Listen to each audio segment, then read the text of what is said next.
নমস্কাৰ মই জাহ্নবী আজাৰাৰ আৰক্ষিক আক্ৰমণৰ ঘটনাক লৈ কঠোৰ হৈছে মুখ্যমন্ত্ৰী ডক্টৰ হিমন্ত বিশ্ব শৰ্মা 16 জনক গ্ৰেপ্তাৰ কৰা হৈছে আৰু বাকি সকলকো গ্ৰেপ্তাৰ কৰা হ'ব ভিডিঅ' ফুটেজ চাই এটাকৈ বিচাৰি গ্ৰেপ্তাৰ কৰা হ'ব কোনো অভিযুক্ত হাৰি নাযাব আজাৰাত বেদখলকাৰীক উচ্ছেদৰ জাননী দিবলৈ গৈছিল আৰক্ষী আৰু উচ্ছেদৰ জাননী দিবলৈ যোৱাৰ সময়ছোৱাতে আৰক্ষীৰ ওপৰত আক্ৰমণ কৰিছিল একাংশ মিয়া অবৈধ বেদখলকাৰীয়ে আৰু ইয়াৰ পিছতে এই আক্ৰমণৰ ঘটনাত কেইবাগৰাকীও আৰক্ষীজন গুৰুতৰভাৱে আঘাতপ্ৰাপ্ত হৈছিল আৰু গাঁও প্ৰধান পৰ্যন্ত আঘাতপ্ৰাপ্ত হৈছিল ইয়াৰ পাছতে এই সমগ্ৰ ঘটনাত জড়িত 16 জনক গ্ৰেপ্তাৰ কৰা হৈছে আৰু বাকি সকলকো বিচাৰি গ্ৰেপ্তাৰ কৰা হ'ব বুলি উল্লেখ কৰিছে মুখ্যমন্ত্ৰী ডক্টৰ হিমন্ত বিশ্ব শৰ্মাই লৈছে এই মুহূৰ্তৰ সবিশেষ আৰক্ষীক আক্ৰমণ কৰা কোনো হাৰি নাযাব আৰক্ষীৰ ওপৰত আক্ৰমণ কৰা কোনো লোক হাৰি যাব নোৱাৰিব কঠোৰ হৈছে মুখ্যমন্ত্ৰী doctor Himanta Biswa Sarma video' footage চাই গ্ৰেপ্তাৰ কৰা হৈছে অভিযুক্ত এটাকৈ অভিযুক্তক গ্ৰেপ্তাৰ কৰা হৈছে আৰক্ষী গাঁও প্ৰধানক আক্ৰমণ কৰিছিল বেদখলকাৰী মিয়াই একাংশ বেদখলকাৰী মিয়াই এই আক্ৰমণ সংঘটিত কৰিছিল উচ্ছেদৰ জাননী দিবলৈ যোৱাৰ সময়তে আক্ৰমণ কৰিছিল আৰক্ষীক আক্ৰমণৰ ঘটনাক সহজে এৰি দিয়া নহ'ব বুলি এক প্ৰকাৰ সকিয়নি প্ৰদান কৰিছে মুখ্যমন্ত্ৰী ডক্টৰ হিমন্ত বিশ্ব শৰ্মাই শেষৰটো বেদখলকাৰীক উচ্ছেদ নকৰা পৰ্যন্ত চলিব অভিযান আৰু এইদৰে আজাৰা আৰক্ষী থানাৰ অন্তৰ্গত বঙৰা ইছলামপুৰত সংঘটিত হৈছিল ঘটনা একাংশ মিয়া বেদখলকাৰীয়ে ভূমি দখল কৰিছিল আৰু এইদৰে বেদখল কৰা এই মিয়াসকলক উচ্ছেদৰ জাননী দিবলৈ গৈছিল আৰক্ষীয়ে উচ্ছেদৰ জাননী দিবলৈ যোৱাৰ সময়তে একাংশ মিয়া বেদখলকাৰীয়ে আৰক্ষীৰ ওপৰত আক্ৰমণ কৰে আক্ৰমণত কেইবাজনো আৰক্ষীজন গুৰুতৰভাৱে আঘাতপ্ৰাপ্ত হৈছে আৰক্ষীজন তনুজ নাথ প্ৰহ্লাদ দাস মঞ্জুৰাম দাস নমিতা কটকী বড়ো গুৰুতৰভাৱে আঘাতপ্ৰাপ্ত হৈছে আনকি গাঁও প্ৰধান মুকুট শৰ্মাও আহত হৈছে আক্ৰমণৰ ঘটনাত আহতসকলক ভৰ্তি কৰা হৈছে হাস্পতালত সমগ্ৰ ঘটনাক কেন্দ্ৰ কৰি এক উত্তপ্ত পৰিস্থিতিৰ সৃষ্টি হোৱা দেখিবলৈ পোৱা গৈছিল একাংশ অবৈধ বেদখলকাৰী হাজাৰ অবৈধ বেদখলকাৰী ওলাই আহি আৰক্ষীৰ ওপৰত আক্ৰমণ কৰিছিল প্ৰথমে আৰক্ষীৰ সৈতে বাক বিতণ্ডাত লিপ্ত হয় আৰু তাৰপিছতে আৰক্ষীৰ ওপৰত আক্ৰমণ কৰে ভয়ংকৰ পৰিস্থিতি নিয়ন্ত্ৰণৰ বাবে অৰ্ধসামৰিক বাহিনী পৰ্যন্ত মোতায়েন কৰা দেখিবলৈ পোৱা গৈছিল আৰু ইয়াৰ পিছতে এই সমগ্ৰ ঘটনাত জড়িতসকলক এটাকৈ গ্ৰেপ্তাৰ কৰা হৈছে ইতিমধ্যে 16 জনকৈ লোকক গ্ৰেপ্তাৰ কৰিছে বাকী সকলকো গ্ৰেপ্তাৰ কৰা হ'ব বুলি মুখ্যমন্ত্ৰীগৰাকীয়ে উল্লেখ কৰিছে এক প্ৰকাৰ সকিয়নি প্ৰদান কৰিছে কোনো কাৰণতে ৰেহাই দিয়া নহ'ব আৰক্ষীৰ ওপৰত আক্ৰমণ কৰা এজনকো ৰেহাই দিয়া নহ'ব বুলি উল্লেখ কৰিছে মুখ্যমন্ত্ৰী ডক্টৰ হিমন্ত বিশ্ব শৰ্মাই আৰু এইদৰে আৰক্ষীৰ ওপৰত আক্ৰমণ কৰা 16 জনক গ্ৰেপ্তাৰ কৰিছে বাকী সকলকো গ্ৰেপ্তাৰ কৰা হ'ব কঠোৰ নিৰ্দেশ দিছে মুখ্যমন্ত্ৰীগৰাকীয়ে এই ঘটনাক সহজে এৰি দিয়া নহ'ব বুলিও এক প্ৰকাৰ সকিয়নি প্ৰদান কৰিছে মুখ্যমন্ত্ৰী ডক্টৰ হিমন্ত বিশ্ব শৰ্মাই আৰক্ষীৰ ওপৰত আক্ৰমণ কৰিছিল মিয়া বেদখলকাৰীয়ে একাংশ মিয়া বেদখলকাৰীয়ে উচ্ছেদৰ জাননী দিবলৈ যোৱা আৰক্ষীক আক্ৰমণ কৰিছিল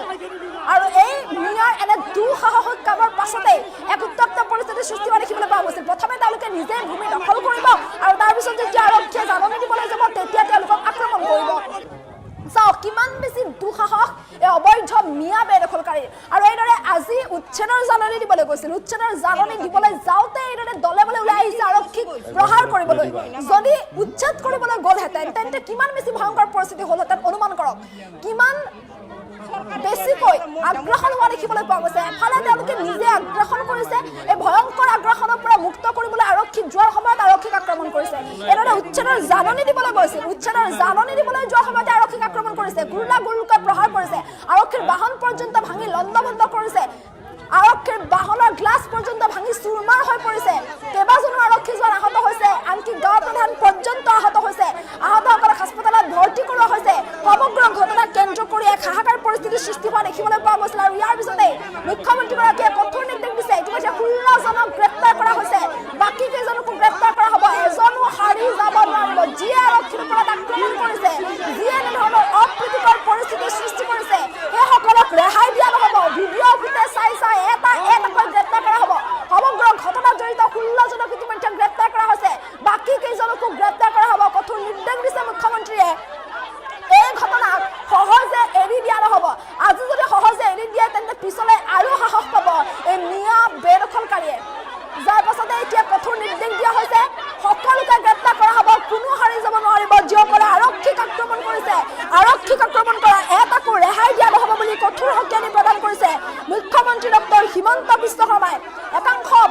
মিয়া বেদখলকাৰীয়ে আৰক্ষীৰ ওপৰত কৰিছিল ভয়ংকৰ আক্ৰমণ আৰক্ষী দিবলৈ গৈছিল উচ্ছেদৰ জাননী আৰু উচ্ছেদৰ জাননী দিবলৈ যোৱাৰ সময়তে আৰক্ষীৰ ওপৰত আক্ৰমণ কৰে কেইবাজনো আৰক্ষী জোৱান আহত হয় গাঁও প্ৰধান পৰ্যন্ত আহত হয় আজাৰা থানাৰ অন্তৰ্গত ইছলামপুৰত সংঘটিত হৈছে এই ঘটনা ইছলামপুৰত একাংশ মিয়া বেদখলকাৰীয়ে ভূমি দখল কৰি বসতি স্থাপন কৰিছিল আগ্ৰাসন কৰিছিল আৰু সেই স্থানতে উচ্ছেদৰ জাননী দিবলৈ গৈছিল বেদখলকাৰীক লৈ বাৰে বাৰে মুখ্যমন্ত্ৰীগৰাকীয়ে সকিয়নি প্ৰদান কৰি আহিছে বাৰে বাৰে মুখ্যমন্ত্ৰীগৰাকীয়ে এটা কথা উল্লেখ কৰি আহিছে যে কোনো বেদখলকাৰীক ৰেহাই দিয়া নহ'ব শেষৰটো বেদখলকাৰী উচ্ছেদ নকৰা পৰ্যন্ত এই অভিযান অব্যাহত থাকিব আৰু যিসকলে ভূমি দখল কৰিছে এইদৰে আগ্ৰাসন কৰিছে সেইসকলক কোনো পৰ্যায়ত ৰেহাই দিয়া নহ'ব উচ্ছেদ কৰা হ'বই অসমৰ পৰা মিয়া বেদখলকাৰী যাবই লাগিব বুলি বা বাংলাদেশৰ পৰা অহা বা অন্য প্ৰান্তৰ পৰা অহা বেদখলকাৰী যাবই লাগিব বুলি বাৰে বাৰে কঠোৰ সকিয়নি প্ৰদান কৰিছে মুখ্যমন্ত্ৰীগৰাকীয়ে আৰু ইয়াৰ পিছতো একাংশ অবৈধ বেদখলকাৰী কিন্তু এতিয়া হাৰ মনা নাই যদিও এই পৰ্যন্ত 1.5 লাখ বিঘা ভূমি উচ্ছেদ কৰা হৈছে তাৰ পাছতো কিন্তু একাংশ অবৈধ মিয়া বেদখলকাৰীৰ গা লৰা নাই এতিয়াও একাংশ মিয়া বেদখলকাৰীয়ে এইদৰে ভূমি দখল কৰি আগ্ৰাসন কৰা দেখিবলৈ পোৱা গৈছে আৰু আজি আজাৰাৰ অন্তৰ্গত আজাৰা আৰক্ষী থানাৰ অন্তৰ্গত ইছলামপুৰত যি ভূমি দখল কৰিছিল সেই দখল কৰা ভূমিক উচ্ছেদৰ বাবে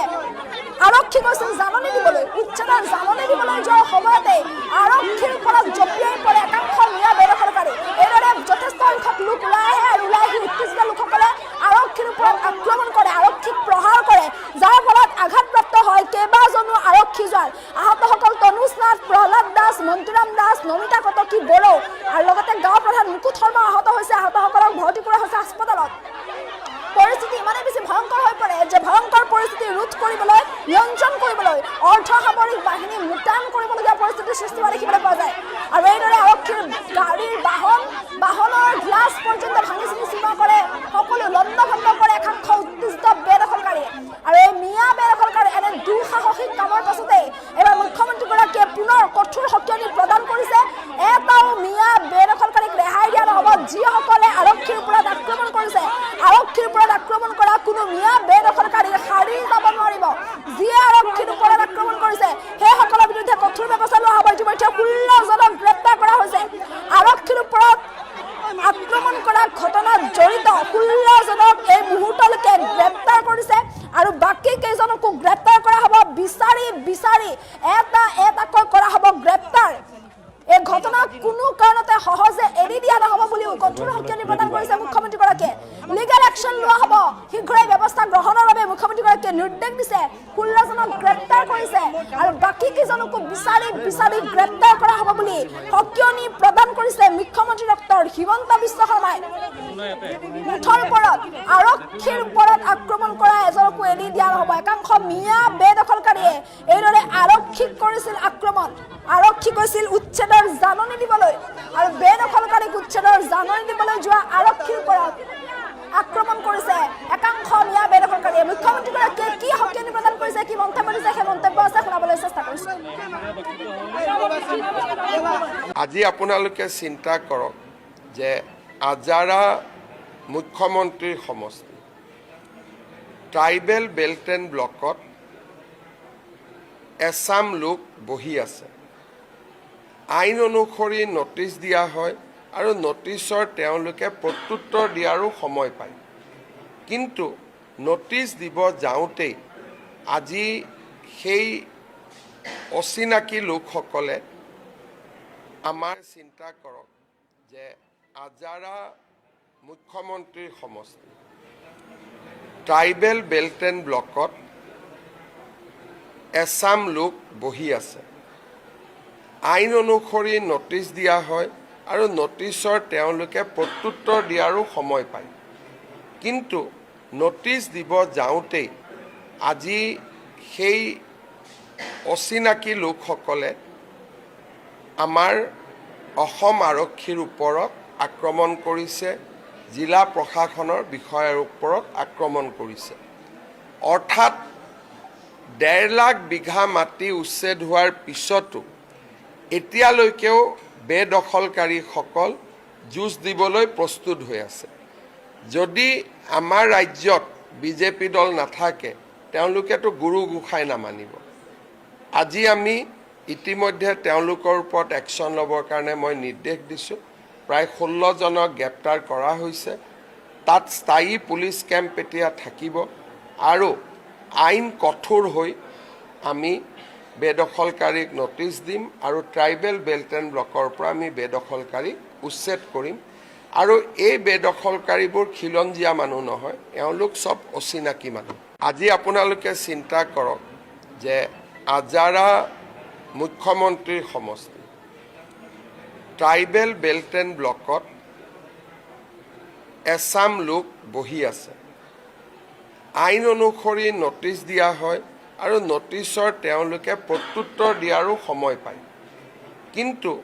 নটিচ দিব যাওঁতেই আজি সেই অচিনাকি লোকসকলে আমাৰ অসম আৰক্ষীৰ ওপৰত আক্ৰমণ কৰিছে, জিলা প্ৰশাসনৰ বিষয়াৰ ওপৰত আক্ৰমণ কৰিছে। অৰ্থাৎ 1.5 লাখ বিঘা মাটি উচ্ছেদ হোৱাৰ পিছতো এতিয়ালৈকেও বেদখলকাৰীসকল যুঁজ দিবলৈ প্ৰস্তুত হৈ আছে। যদি আমাৰ ৰাজ্যত বিজেপি দল নাথাকে তেওঁলোকেতো গুৰু গোসাঁই নামানিব। আজি আমি ইতিমধ্যে তেওঁলোকৰ ওপৰত একশ্যন ল'বৰ কাৰণে মই নিৰ্দেশ দিছোঁ। প্ৰায় 16 জনক গ্ৰেপ্তাৰ কৰা হৈছে। তাত স্থায়ী পুলিচ কেম্প এতিয়া থাকিব আৰু আইন কঠোৰ হৈ আমি বেদখলকাৰীক নটিচ দিম আৰু ট্ৰাইবেল বেল্ট এণ্ড ব্লকৰ পৰা আমি বেদখলকাৰীক উচ্ছেদ কৰিম। আৰু এই বেদখলকাৰীবোৰ খিলঞ্জীয়া মানুহ নহয়, এওঁলোক চব অচিনাকি মানুহ। আজি আপোনালোকে চিন্তা কৰক যে আজাৰা মুখ্যমন্ত্ৰীৰ সমষ্টি ট্ৰাইবেল বেল্ট এণ্ড ব্লকত এছাম লোক বহি আছে। আইন অনুসৰি নটিচ দিয়া হয় আৰু নটিচৰ তেওঁলোকে প্ৰত্যুত্তৰ দিয়াৰো সময় পায়। কিন্তু নটিচ দিব যাওঁতেই আজি সেই অচিনাকি লোকসকলে আমাৰ অসম আৰক্ষীৰ ওপৰত আক্ৰমণ কৰিছে, জিলা প্ৰশাসনৰ বিষয়াৰ ওপৰত আক্ৰমণ কৰিছে। অৰ্থাৎ 1.5 লাখ বিঘা মাটি উচ্ছেদ হোৱাৰ পিছতো এতিয়ালৈকেও বেদখলকাৰীসকল যুঁজ দিবলৈ প্ৰস্তুত হৈ আছে। যদি আমাৰ ৰাজ্যত বিজেপি দল নাথাকে তেওঁলোকেতো গুৰু গোসাঁই নামানিব। আজি আমি ইতিমধ্যে তেওঁলোকৰ ওপৰত একশ্যন ল'বৰ কাৰণে মই নিৰ্দেশ দিছোঁ। প্ৰায় 16 জনক গ্ৰেপ্তাৰ কৰা হৈছে। তাত স্থায়ী পুলিচ কেম্প এতিয়া থাকিব আৰু আইন কঠোৰ হৈ আমি বেদখলকাৰীক নটিচ দিম আৰু ট্ৰাইবেল বেল্ট এণ্ড ব্লকৰ পৰা আমি বেদখলকাৰীক উচ্ছেদ কৰিম। আৰু এই বেদখলকাৰীবোৰ খিলঞ্জীয়া মানুহ নহয়, এওঁলোক চব অচিনাকি মানুহ। আজি আপোনালোকে চিন্তা কৰক যে আজাৰা মুখ্যমন্ত্ৰীৰ সমষ্টি ট্ৰাইবেল বেল্ট এণ্ড ব্লকত এছাম লোক বহি আছে। আইন অনুসৰি নটিচ দিয়া হয় আৰু নটিচৰ তেওঁলোকে প্ৰত্যুত্তৰ দিয়াৰো সময় পায়। কিন্তু নটিচ দিব যাওঁতেই আজি সেই অচিনাকি লোকসকলে আমাৰ অসম আৰক্ষীৰ ওপৰত আক্ৰমণ কৰিছে, জিলা প্ৰশাসনৰ বিষয়াৰ ওপৰত আক্ৰমণ কৰিছে। অৰ্থাৎ 1.5 লাখ বিঘা মাটি উচ্ছেদ হোৱাৰ পিছতো এতিয়ালৈকেও বেদখলকাৰীসকল যুঁজ দিবলৈ প্ৰস্তুত হৈ আছে। যদি আমাৰ ৰাজ্যত বিজেপি দল নাথাকে তেওঁলোকেতো গুৰু গোসাঁই নামানিব। আজি আমি ইতিমধ্যে তেওঁলোকৰ ওপৰত একশ্যন ল'বৰ কাৰণে মই নিৰ্দেশ দিছোঁ। প্ৰায় 16 জনক গ্ৰেপ্তাৰ কৰা হৈছে। তাত স্থায়ী পুলিচ কেম্প এতিয়া থাকিব আৰু আইন কঠোৰ হৈ আমি বেদখলকাৰীক নটিচ দিম আৰু ট্ৰাইবেল বেল্ট এণ্ড ব্লকৰ পৰা আমি বেদখলকাৰীক উচ্ছেদ কৰিম। আৰু এই বেদখলকাৰীবোৰ খিলঞ্জীয়া মানুহ নহয়, এওঁলোক চব অচিনাকি মানুহ। আজি আপোনালোকে চিন্তা কৰক যে আজাৰা মুখ্যমন্ত্ৰীৰ সমষ্টি ট্ৰাইবেল বেল্ট এণ্ড ব্লকত এছাম লোক বহি আছে। আইন অনুসৰি নটিচ দিয়া হয় আৰু নটিচৰ তেওঁলোকে প্ৰত্যুত্তৰ দিয়াৰো সময় পায়। কিন্তু নটিচ দিব যাওঁতেই আজি সেই অচিনাকি লোকসকলে আমাৰ অসম আৰক্ষীৰ ওপৰত আক্ৰমণ কৰিছে, জিলা প্ৰশাসনৰ বিষয়াৰ ওপৰত